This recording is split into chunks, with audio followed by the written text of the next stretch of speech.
Mengaku tak punya uang beli susu, pria ini nekat curi ponsel kini jadi tersangka. SA nekat mencuri ponsel di sebuah depot kayu pada Kamis 11 November 2021.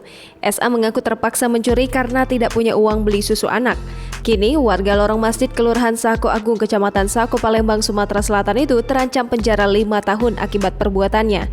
Kapolsek Kalidoni AKP Irwan Sidik mengatakan pihaknya masih mendalami keterangan tersangka yang mengaku baru 2 kali melakukan tindak pencurian. Atas perbuatan itu, tersangka terancam dijerat dengan pasal 362 KUHP. SA saat dihadirkan dalam rilis tersangka di Polsek Kalidoni memberikan pengakuannya. Buruh atau guru, Kak? Buruh atau guru? Buruh.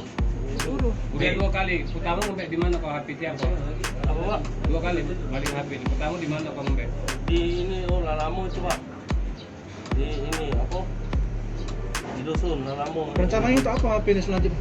Hah? Rencananya? Aku jual beli susu, Pak. Susu anak? Iya, Pak. Berapa anak itu? 5, Pak. Hah? Ini anak yang berapa yang punya motor? Yang pertama, Pak. Yang tua. Iya. Untuk beli susu anak ya? Iya, Pak. Berapa anak itu umurnya? 5. Yang pertama umurnya dibuang atau uang itu? Pernah terbuang enggak kau? Tidak, Pak. Saat dapat HP itu langsung lari ya? Iya, Pak. Jual ya? Dapat jual. Iya, Pak. Jam berapa ya, Pak?